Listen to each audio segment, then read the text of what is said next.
Alright, so we're going to put together a smoothie. These are all my ingredients here.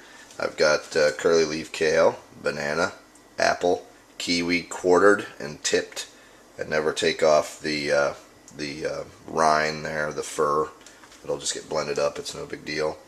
Can of beets. Just make sure that you get a decent can of beets. If you can find organic, these are just generic, but they have some salt in them, so you have to pay attention to the labels. And carrot, just chopped, and ginger. I wouldn't do more than this amount of ginger for an entire, Vitamix container, whatever this is. I don't know what this is. 8 cups. It would get really strong. So you don't want to do that. Water kefir, if you don't know what it is, look it up. And coconut water. And so we're going to put all this in kind of in a strategic way. I always start with the soft stuff, bananas. Just kind of throw that down in the bottom. Add the carrot. Put in the ginger, can go in whenever. The kiwi is good. Now throw in the apple.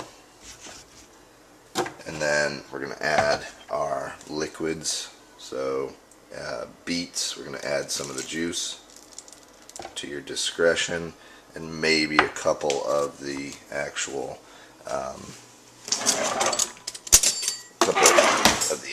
beets themselves. I'll go ahead and just throw those in there. You don't want to get too crazy on the beets either. If you're not a fan of beets, it can take over the taste of the smoothie. Coconut water, I just kind of pour in. Well, we can just use the remainder of the container. You can get these at Costco, and I use about 1/3 of this per jug of smoothie.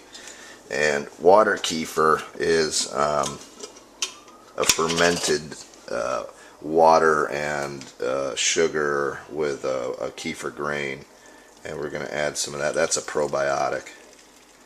Go ahead and add some of that. Might as well add the rest. Kind of tastes like lemonade once you get it in there. We're going to top it off with the curly leaf kale. Set it on there, and then we're going to finalize it with the heavy ice on top. There's the reason I do this, and I use quite a bit of ice. So I put, I'll line the top of the container like that with the ice, because it kind of weighs everything down. We're going to put that on there on the Vitamix, and we're actually going to use a little bit of juice for the liquid, because if you don't use juice or some sort of water to get a little bit of liquid in there, you can see the beet juice and the water kefir's in there, but we're going to want that water line about a little over half of the container. And the reason being is, if you don't add any liquid, it will just turn into kind of like an ice cream, which is no good. So okay, so we're going to kick on the Vitamix, and it's going to start to swirl everything up. And my goal when I do this is for everything to be blended, but the lid underneath, up on inside, should be fairly clean. So you don't want to kick it on and throw this thing into high gear right away, because it will actually just splatter all up on the inside, and it'll destroy everything. And, I mean, ultimately the point is to blend it, but to do it in a organized fashion. So we're going to slowly turn up the speed. You can see the kale and the ice are still hovering up here. And all my carrots and kiwi and apple and everything is being blended properly.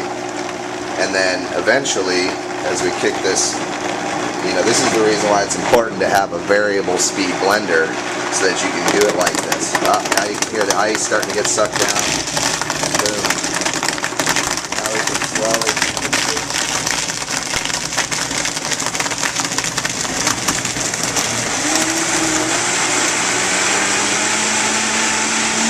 I give it second there. You can see there's still quite a bit of food particles in there that are still quite large. So we'll go ahead and turn it on to high gear. The goal here is to get rid of all these little tiny dots and specks. Those should be gone completely when I'm done.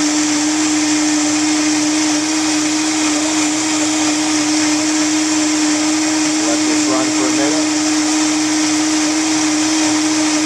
All those specks are gone.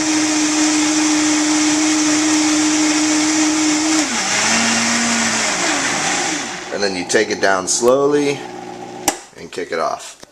Again, you should have like a good blender for this if you're going to do this every day. The Vitamix, the Blend Tech, I've heard good things about the Ninja. You know, a traditional blender isn't going to, like a store-bought blender isn't going to do, you know, do this stuff. So let's check to see what's underneath my lid. Pretty dang clean. That was my goal. So, you know, it's good and clean. It still needs to be washed, but it's good and clean. Now you can see the consistency of the smoothie is just like one that you would buy at Smoothie King or something like that. This is much healthier for you. Thanks for watching. Cheers.